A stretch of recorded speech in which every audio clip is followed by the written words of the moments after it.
Okay, now check this out. Listen to my voice. Listen to how I speak at this moment. Completely different from the last video that I created, correct?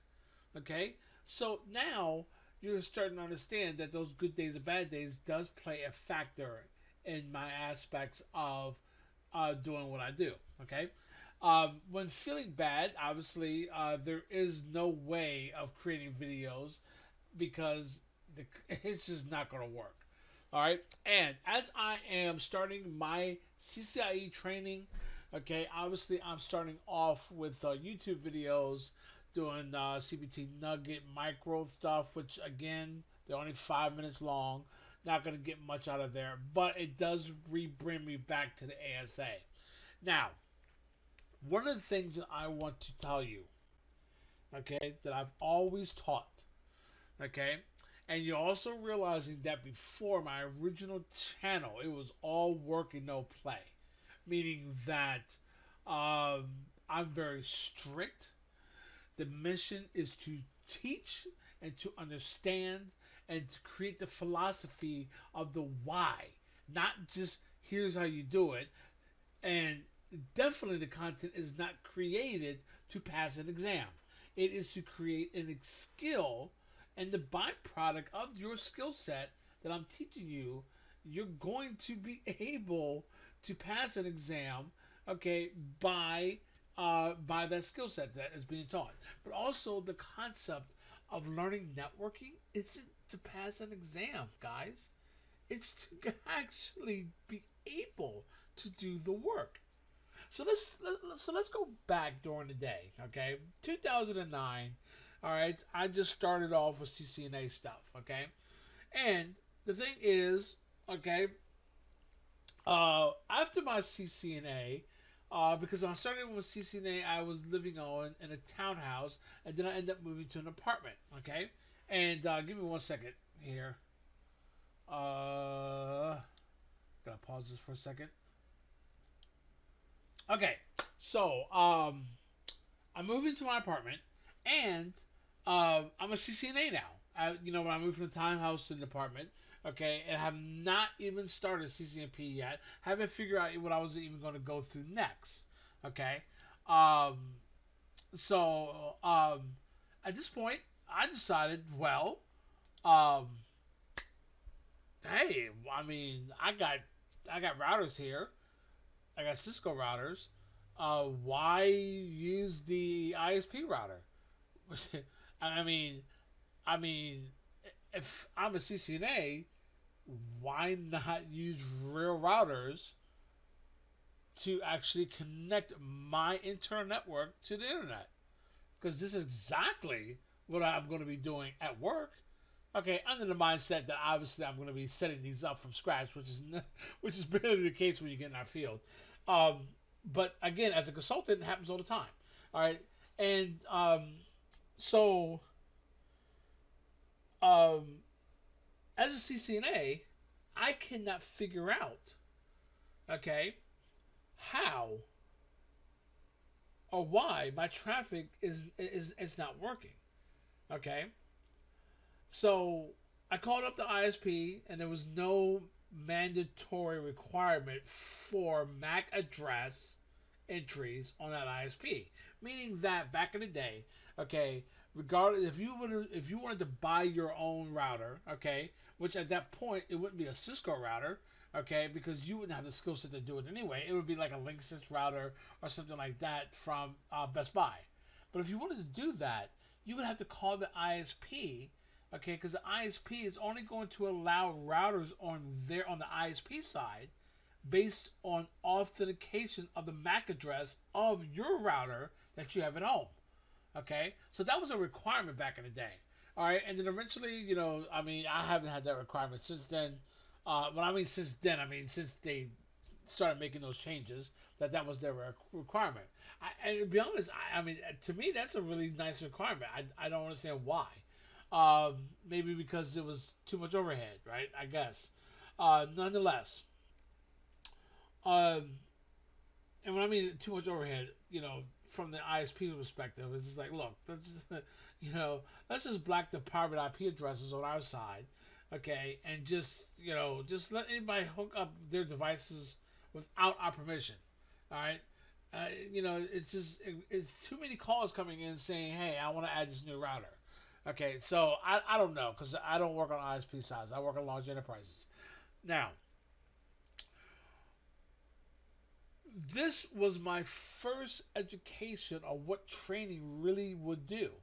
Okay, so one of the things as a CCNA candidate, meaning you're going through the process of studying to pass the exam to become a CCNA, okay, two things you're going to learn. One, you're a CCNA before you pass the exam because you, you already have the knowledge in order to pass the exam, meaning that you're already a CCNA, okay, but you're not a CCNA until you exam. Okay, so one of the things that would trip me out, all right, as a CCIE candidate, okay, was how all the people that would keep failing, okay, and try to brute force that exam, okay. Now, at that time, probably 50,000 people in the world, okay, had to acquire a CCIE, and I cannot tell you without any, even if you gave me the data, there's so many people that would not be in that data to tell you how many people, okay, beyond the concept of 50,000, has spent years trying to pass this exam, has even lost their family over it, okay, because that obsession of having it, okay, was misguided. So they would ignore their family and everything else in their life to pass this exam, okay, and throw all their money at it. Finances, okay, and again, it shouldn't be that way, okay. From a CCNA to a CCIE over the 6 year period. Now, again, remember why I did 6 years. My choice, okay, my choice. All right, I was trying to master the technology, not just pass an exam. All right, so but even over a 2 year period, it doesn't really matter. The time it took, it was the time it took. I took 3 attempts, okay, with all the CCNA, CCNP, CCIP, okay, exam, BGP quality service, which I believe was actually part of the CCIP. Um, all those exams and the 3 attempts and the trips to North Carolina, which is a 4 hour drive, and the hotels, all that cost me about 10 grand. Okay? Regardless if I did it over a 2 year period or a 6 year period, it doesn't really matter. Okay? Alright? Your path and journey is your journey. Okay? There's lots of rules I didn't follow. Seriously, okay? I took my exam, the written exam, and then a couple weeks later took the lab. All right, I didn't do it like take the take get the written out of the way. Now you got a year and a half to do the studying for the lab. No, screw that. Okay, all right, all right. I don't want to be cramming in information because cramming information, okay, all right, shortens the longevity of that information being retained. So why cram it? All right? Why not study the information so the written becomes a lot easier? Because I've been doing it for years. All right, and at the same time, it's retained for a longer period of time. All right, the risk of forgetting it a month later is highly, highly lower from a perspective. Make sense? Okay, so my first lesson on how this training, what it does for you, was trying to figure out why my traffic could not hit the internet. And I'm writing out. First of all, I write out the diagram of my configurations and ISP and the internet, drawing a cloud, all on paper and pencil because that's what I use. And I put the IP addresses, the MAC addresses, and hop by hop, I'm writing out source IP, destination IP, all right, source MAC, destination MAC, because this is what you learn through your training, right? Okay, and when I get to the internet side, the ISP side, okay, all right, I'm confused, okay, and then as I'm doing the return traffic, okay, on the paper, writing it all out, it just hit me. Wait a minute, Kyle. These are private IPs. No wonder you, dude. What the hell? And that was like, how do I solve this problem? NAT. Now here's the thing. That was something that wasn't really a strong aspect of my training, but the knowledge that it existed and it was and I was aware of the technology is what solved my issue. Okay, this wasn't me calling the ISP saying your shit ain't working.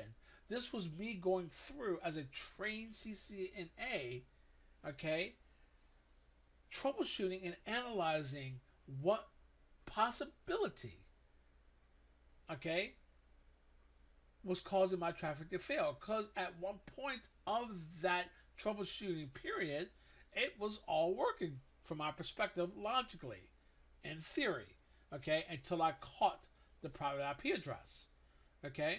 This is not something that I had to sit down and do research on. It just popped in my head, okay, all right, and that's not something that I've configured before on a regular basis and I'm a master at. So, as I'm trying to figure out, okay, on a router, on a Cisco, and check this out. This is like a 2500 router. All right, all right. In 2009, I'm using a router that's probably 10 years old. So, um, from a Cisco perspective, as I guarantee you, it was end of sales, end of support, end of life, so on and so on. Now, this was my first experience of the power of training. Okay? It is priceless. Okay?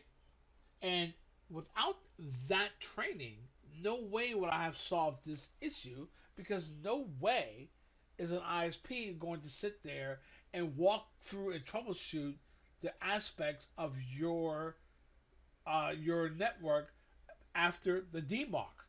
Okay, and DMARC, I might be saying it weird, but it's DEMARC, which is demarcation. I probably said that wrong too. Doesn't really matter. All right. At the point of them bringing that actual internet connection to your home, anything past that point, as they're screwing it into the box, all is your problem. Okay, and they'll test it up to that point. It's like, "Yeah, dude, you have access to the internet. Check your network, and that's it. You're done." Okay, all right, and you go out and you get a Linksys router from Best Buy, and everything works. Okay, so you're like, well, maybe they don't allow Cisco, routers on there. No, that's not the case. The case is NAT is enabled by default on those cheap ass crappy routers. I had to add it in there. Okay, so since then, that 2009 or 2010, um, I think I got my CCNA in 2009. Doesn't matter. Since then, I have never not have a Cisco switch or a Cisco router inside to run my internal network. Why would I? The power that I have is priceless. Okay? All right? At one point during those time, I had created a network diagram, okay, of my network at home. All right? Which I had no choice. It was really that complicated. Okay? All right, from the point where without the wiring diagram, you know, um, I would have issues when things wouldn't work. Okay. All right. Now we're not talking about how extreme, complication like large enterprise, environment. It doesn't matter. I had enough devices. I had 3 switches. Okay. Matter of fact, I had 4 switches. Okay. And I had different devices on there. Matter of fact, I even had I had 2 switches upstairs, 2 switches downstairs. Okay, all right. So I had to actually even run a fiber connection from the upstairs to the downstairs. Okay, in order to get those switches to actually communicate. Because at first it was just two separate networks. Yeah, annoying, right? Okay. And the wireless aspects of the wireless routers, even today, in 2025, okay, the wireless network that I get from Fios of all people, it sucks. It's just crappy. Okay, the speeds are horrible. The connections drop. It's just, dude. It's just in 2025 we shouldn't have these problems. Okay, and I'm not gonna go out and buy another Fios router. I mean, or a unmanaged router to put on my network. I'd rather would just get a um, small wireless access point and plug it into my switch and secure the switch the way I want to do it. Okay? All right? If I don't want you on my wireless network, that means I'm going to actually do a port security Mackie Sticky, okay, and say, hey, maximum 5, because only 5 devices should be on my network, and nobody else can get on my network through the wireless network. You might crack my device and hack it, but you're not going past my port security. Make sense? Okay? So, never since 2009 have I not had Cisco devices on my network. Okay?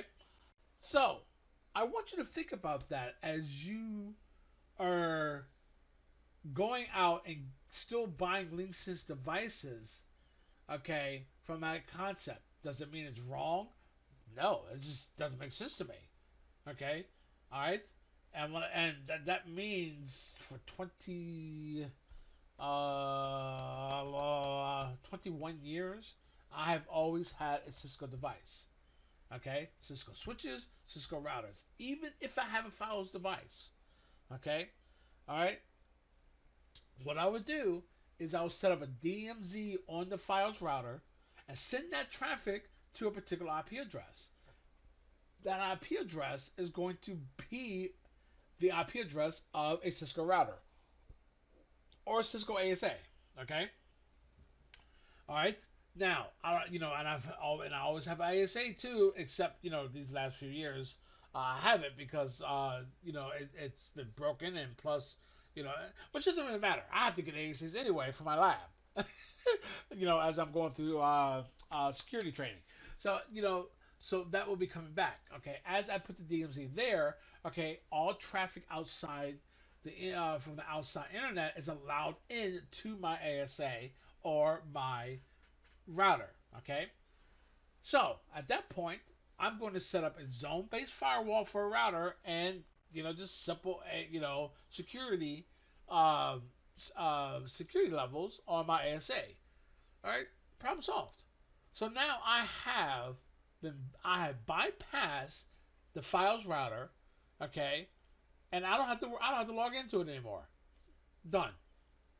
All right. Now, the Fios router, whoever else is living in the house, okay, that's their issue. They can connect to that wireless network all day long. Okay. And the only time that I have to, okay, is never, because I'm going to create my own wireless network inside my network. Okay. All right. Does that make sense? The power is priceless. Okay. And I mean priceless. So I just want to put that out there. And the next thing I want to talk about is the real learning is at home.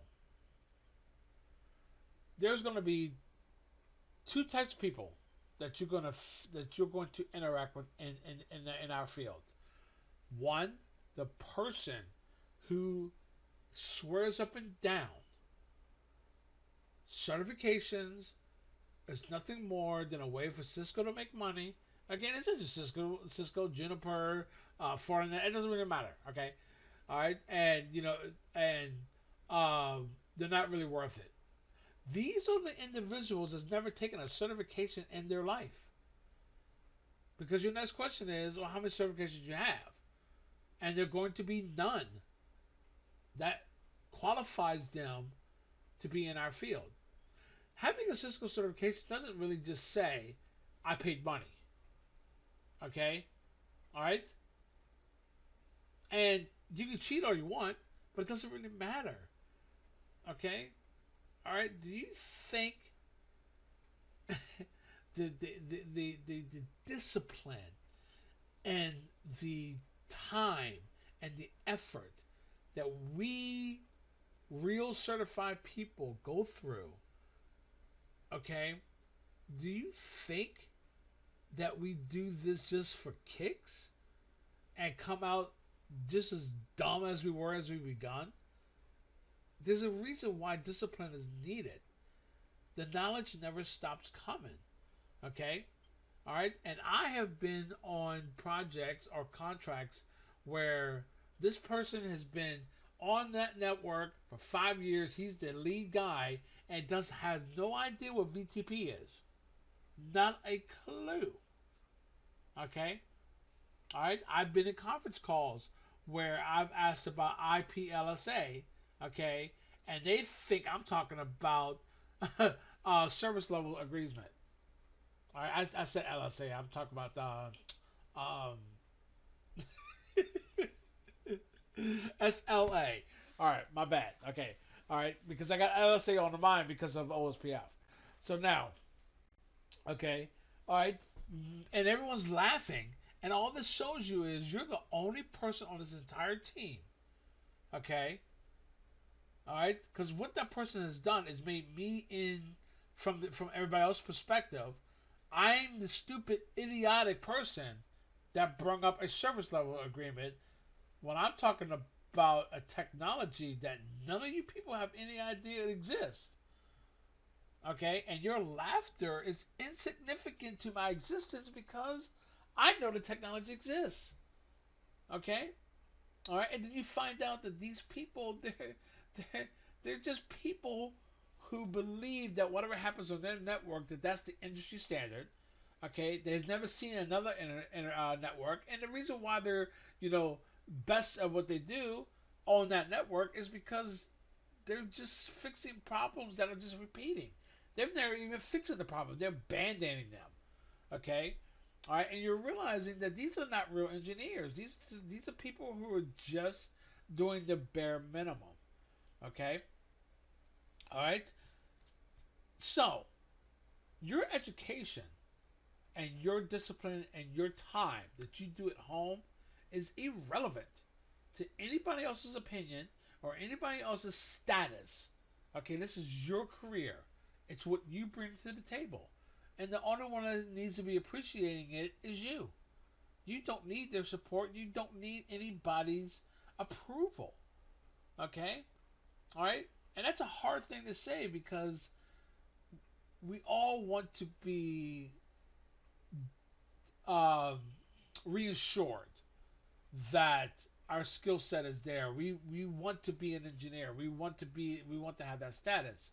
Okay, but the second type of person that you're going to run across is the more skilled you become, the more resistance and drama and lies and jealousy comes from the other folks. You're not bragging about it. You just know about it. Okay. All right. I've gotten kicked off on a contract because I'm questioning because I'm questioning. All right. So I'm there as a consultant, right? So how dare I go to one of the people who work for the company and question why didn't they use this technology? Who the hell am I? I'm just a consultant doing my consulting job. Okay? All right, and this person had scheduled a BGP session, okay, and a downtime to um several times to make changes over to a new BGP autonomous system. And my question is, why didn't you set up dual AS? Okay, you could have had this one sitting here. Okay, all right, waiting for the ISP to do their thing, and your primary AS will be up and running so they can move traffic. Okay, and then when the IP is done with this, all you gotta do is bring up the actual dual one, or just let it sit there and it'll just come up. Okay, how again, not knowing the technology. Okay, it's not my fault. All right, because in my spare time, I am building my skill set. So the real training is at home. And your second type of and your third type of person is going to be the person that denies that, okay, and tell you that you are wrong, and they've never ever in their spare time has dedicated anything to studying to make their skill set stronger. Does that make sense? All right. Now that means very little are you going to be learning things at work, but it doesn't mean that you're not. Okay? All right? Have no illusions. One of the most powerful things in my career is learning the ASA on the fly just by reading the configurations and, and turning those configuration words and the context of those words using context help. Okay?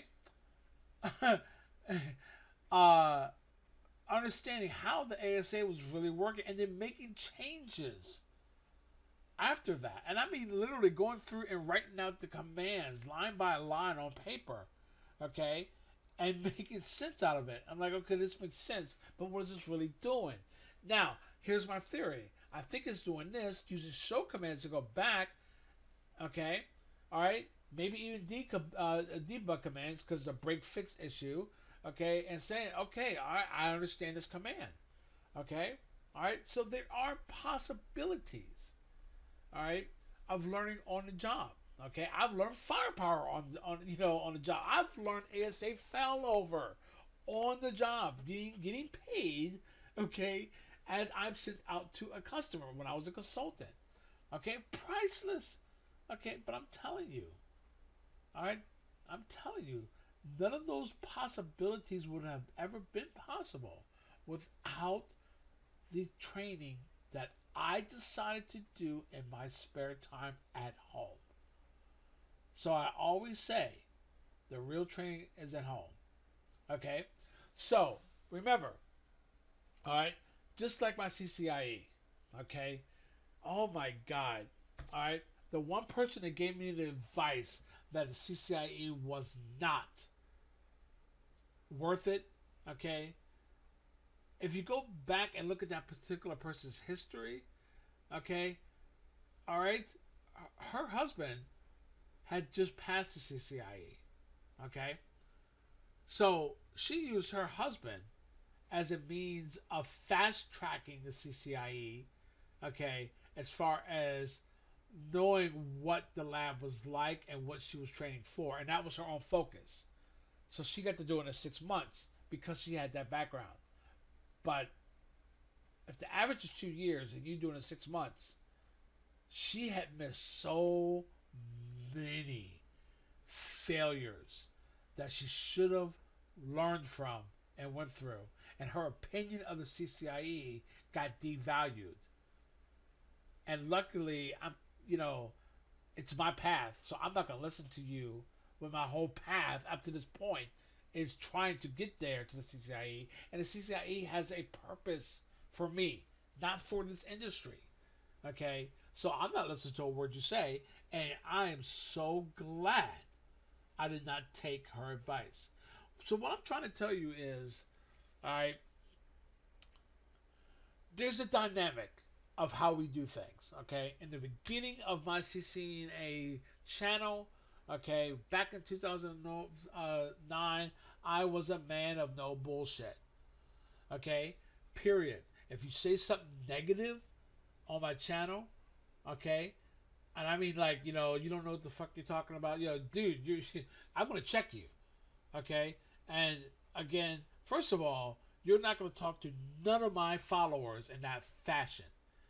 And every comment I read, okay, and every time I would check someone that was ignorant, disrespectful to another person on my channel, okay, another follower. All right, nobody had to defend themselves. I did the defending, okay, because I was on a serious mission. That's how serious I was. Now, okay, it's there's a dynamic change with me because you know I'm telling you personal information, which I would never have done before. Okay, any health issues I had in the past, you would not know now a single one, even a sneeze or a cough. Okay, it was none of your business from my concept back there because this was a Cisco channel.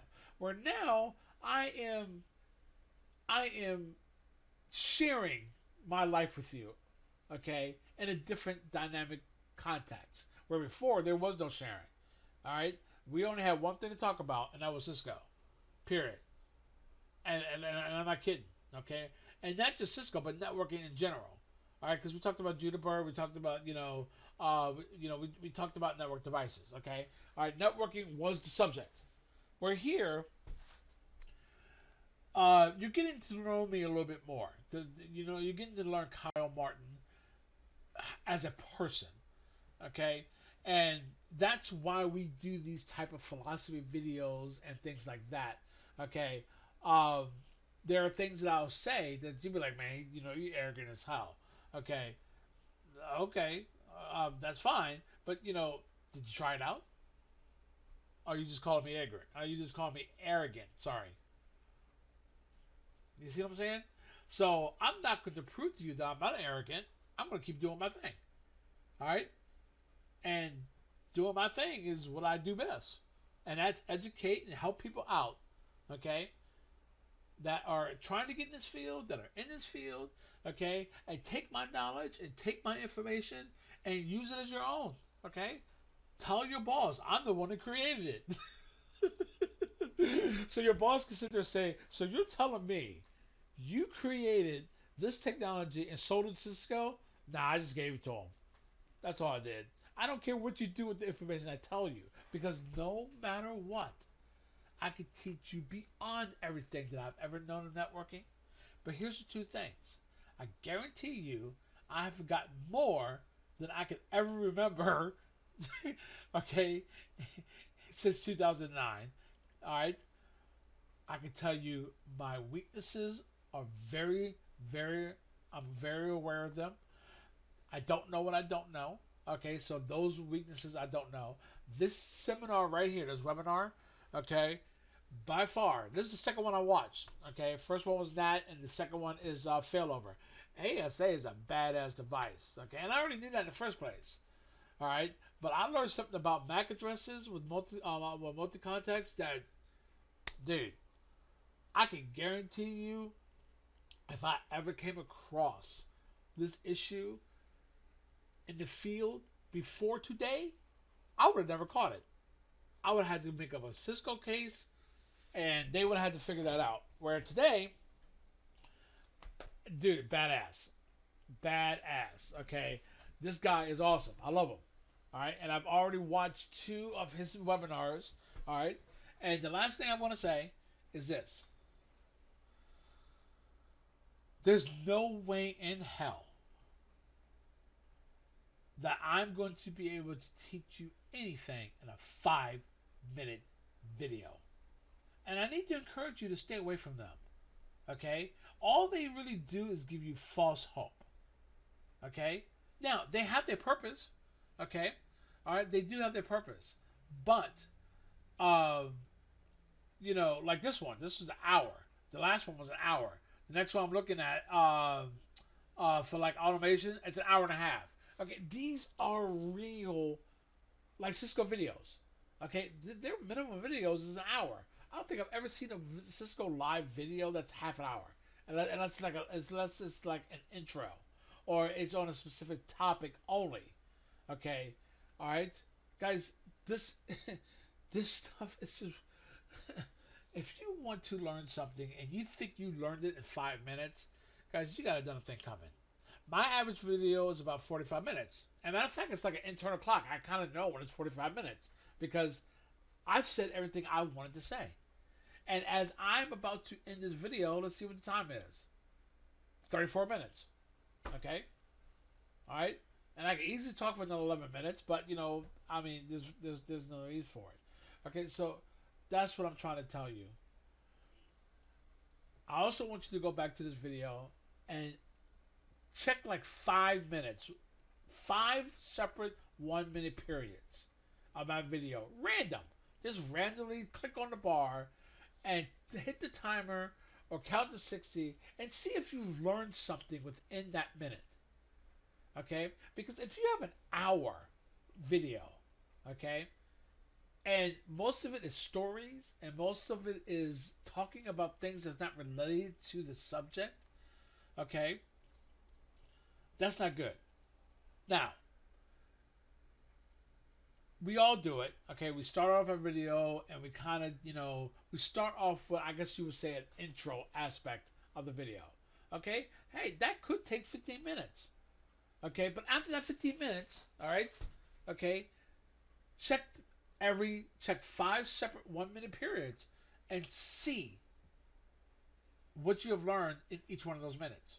Because if you're not learning something or several things, something is wrong. Okay? Something is wrong because stories and entertainment does not increase your skill set. Be strong. Be determined, guys. Be Cisco. See you guys later.